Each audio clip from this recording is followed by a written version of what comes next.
Hey, and welcome back to FAB Automotive Detailing. If you're new to the channel, we do detailing videos. The majority of our videos are detailing videos. I'm a mechanic full-time. I detail basically weekend warrior type detailing on the weekends, so sometimes I want to do some mechanical videos. So this is going to be a mechanical video. It's not a big video or anything like that. It's just front brake pads. My neighbor, brake pads and rotors, my neighbor stopped me on my way back from work on Friday and said that his brakes were grinding on the front of his 2013 Hyundai Sonata. So I told him to get the brake pads and rotors and told him I could do it this afternoon. And he went and got it, and we're gonna make a video out of it. Let's do it.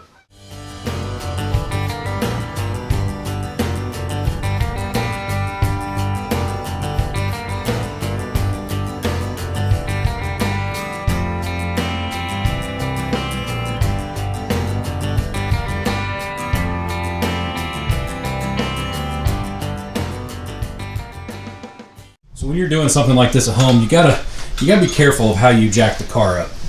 What you want to use is what's called the pinch weld. You're not going to go on the frame. You can actually crush the frame in by putting a jack like this, a 3-ton jack on the frame. It's really soft. It'll actually crush it. So what you want to do is you want to hit the pinch weld. I'm hoping I can show you what the pinch weld is. Right there. This right here is the pinch weld. That's where you want your jack foot. Right there, not back here on the frame. Right here on this pinch weld is where you want your jack to go. And use jack stands anytime you jack a vehicle up.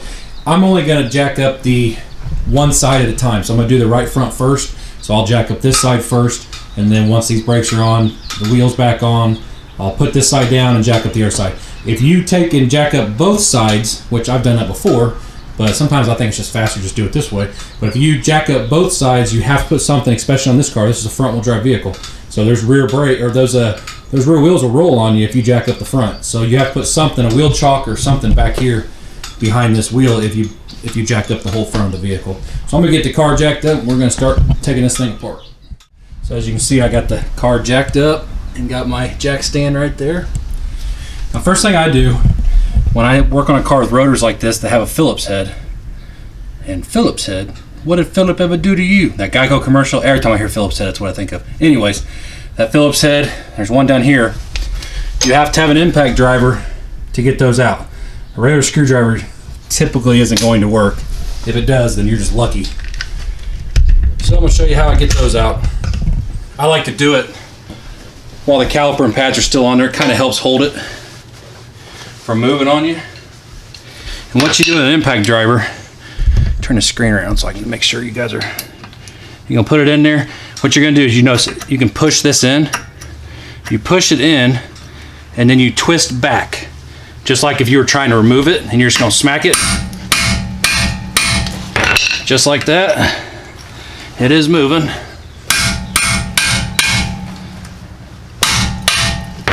A lot of times these things are so stuck you gotta use a torch, heat that bolt up.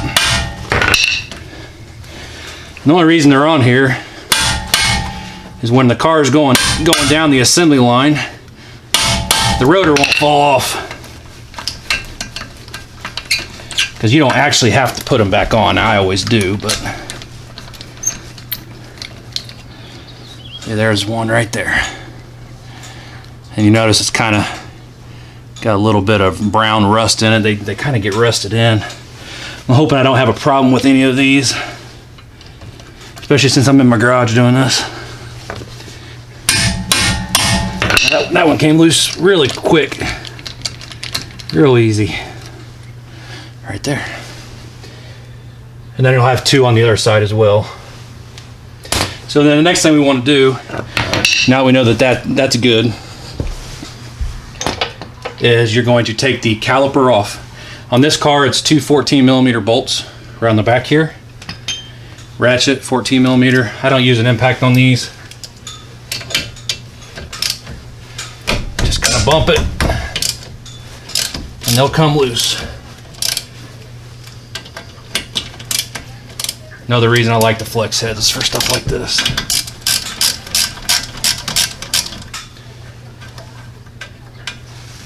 I don't have any gloves at home. I always wear nitrile gloves. That's how my hands stay clean. I don't have any here at the house, and I didn't want to go up to work to get them. Now this one is actually spinning with it. I tried to have all my tools out, I wouldn't have to get up while filming. That didn't work out too well. There. What I'm doing is I'm holding the caliper slide with a wrench, but when it's tight like this, it's really hard to get a thick wrench in here.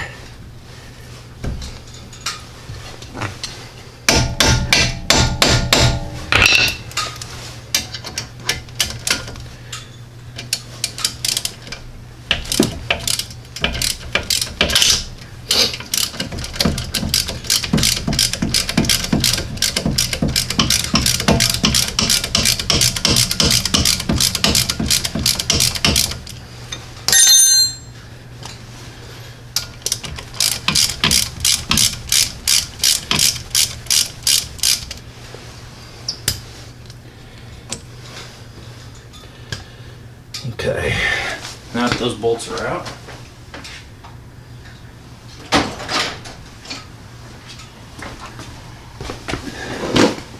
I'll take a flathead screwdriver. Actually, this will come off on its own. You may have to pry up just a little bit on the top and the bottom.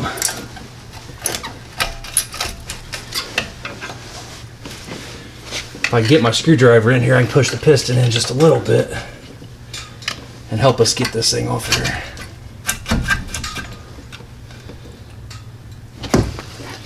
Should allow it to come off now. There you go. I like to just give it a good visual inspection.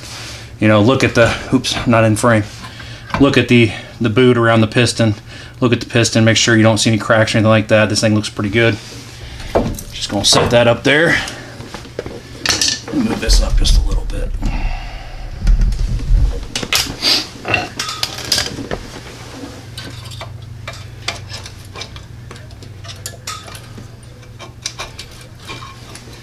As you can see, there's basically no pad left.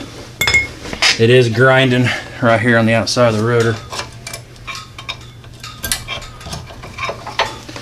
And this is the pad that was grinding right there.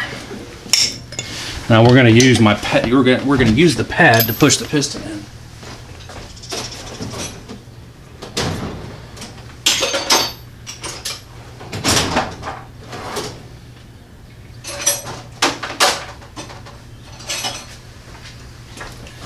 Now this is a tool that I use for dual piston calipers, but it works on single piston calipers as well. I'll flip it over. We're just going to put this right in here. Of course, it's probably not going to work on this Hyundai. I don't know though. We'll see. Yeah, it should work. We're just going to take a 19mm wrench, slowly turn it in.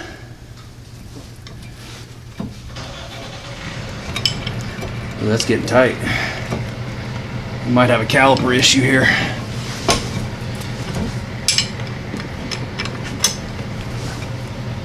Ooh, that's really tight. I'm gonna have to try to get that bleeder open, see if we got a caliper or a line issue. I really didn't think I'd have a caliper issue either, even though the side was grinding, because that side is almost wore out completely too. I figured the slides were stuck, which they're not. Okay, I'm gonna have to get this bleeder off of here. It's not gonna be easy getting this bleeder off with this on with the caliper off already. If you can just get it, there we go, it just popped. Now if you have to open your bleeder to see if your caliper's stuck like I'm doing now, just be ready, you're gonna lose fluid.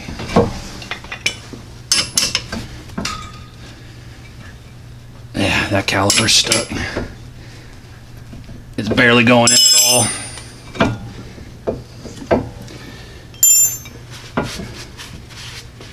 So we need a caliper right here for the right front. I gotta let him know he needs a caliper. The only downside is his wife's not home, and this is the only car he's got, so I might have to go pick it up for him.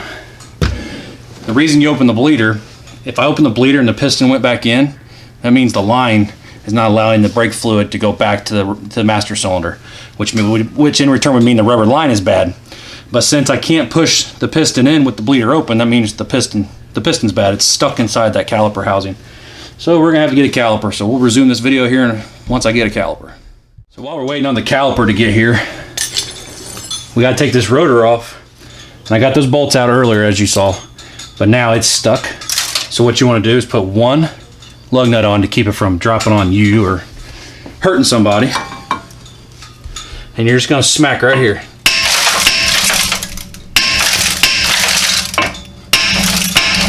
Right on the hat. Yep, maybe not. It's loose. Sometimes you do have to hit the rotor surface. But if you're going to be reusing the rotor, don't hit the rotor surface. If you have to take a rotor off, hit the hat of the rotor. So the rotors we're going to be using today are from Advanced Auto Parts. They're CarQuest. They are the painted rotors that the hat won't rust. Well, they say it won't rust. And the vents are also painted as well.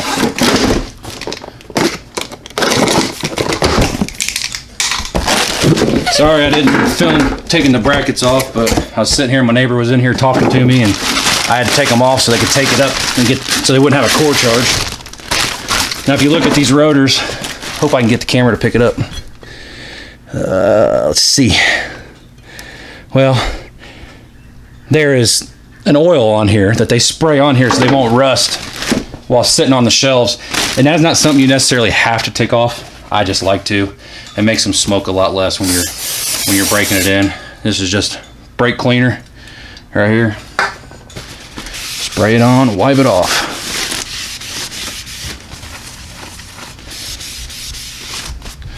We'll flip it over to the other side.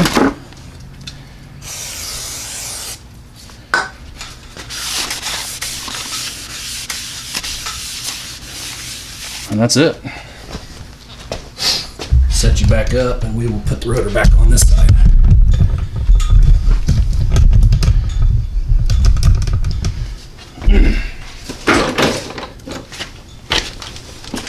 So you want to make sure when you have the screws that hold the rotor on, make sure you have them lined up. So this one is on the left side of that stud. It's on the left side. This one is also on the left side. That's the left side because it won't go on like that. It has to go on like this. Put the rotor on. Knock your brake clean bottle over.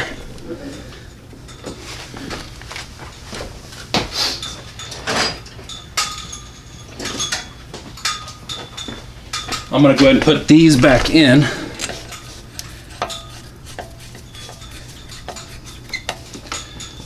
Not super tight, just tight enough to hold the rotor on.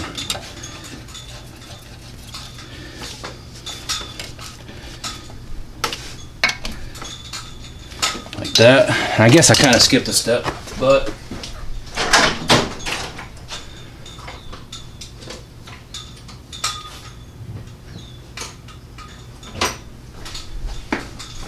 I like to wire brush the hub where the wheel meets. I usually do that before I put the rotor on, but that's okay. I mean, I don't always do it, but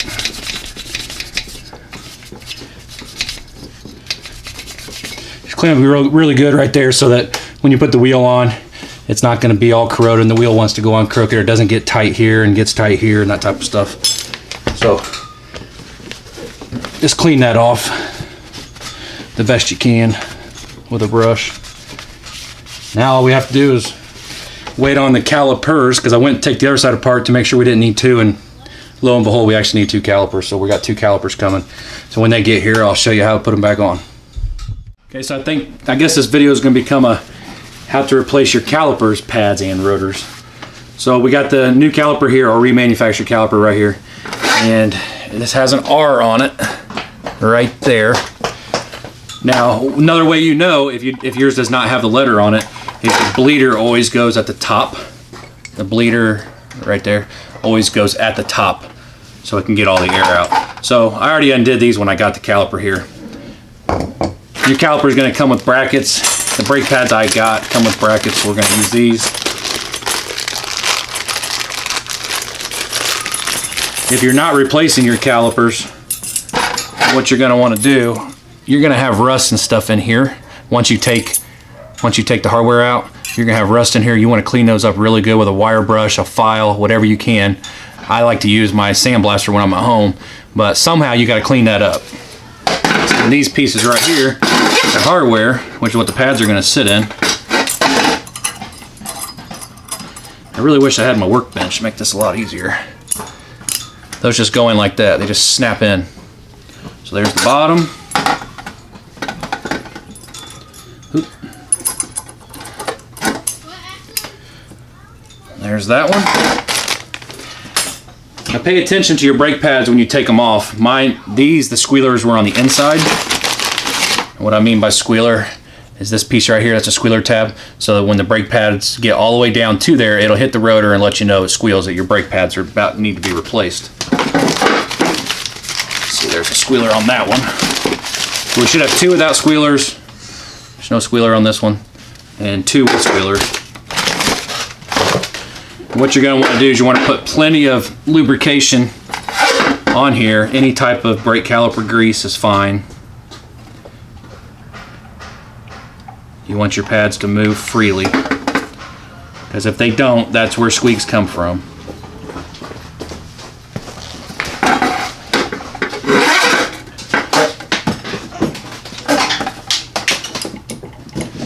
I have the type I use at work is a brush-on type. I just happen to have this Mechanica at home. I really like this stuff. It's very, very slippery. I've had pretty good luck with it. And then what I like to do, I like to even put it right here on the brake pads before I actually put them in. So I'll put a little bit of grease on there, like so. Hopefully the camera's picking that up. Put a little bit of grease on this one. And this one has the squealer tab on it, so that's going to be the inner pad, which is going to be going right here. I like to put them in sideways first, and then push them down. Of course, it's not going to work right for the video. What in the world? These are brand new brackets too. Sometimes on these advanced pads, you have to file them down. Let me make sure. I know that those squealers were on the inside. Yep, that was on the inside. That one's on the inside.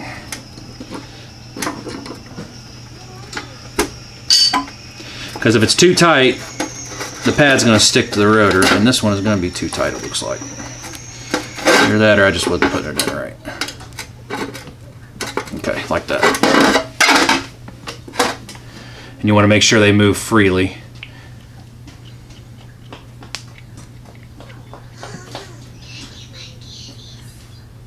No. No. Ashlyn, I told you yesterday you're not doing that.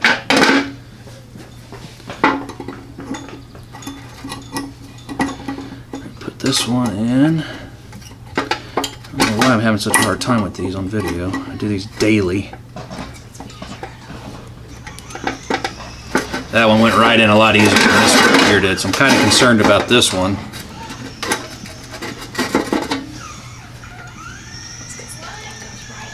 I know, nothing ever does go right at home. That's one of the reasons I pretty much stopped working on cars at the house, unless it's for neighbors or family. Other than that, I don't work on cars at home anymore. See, I can't even get this pad out. Okay, I'm gonna have to file this down.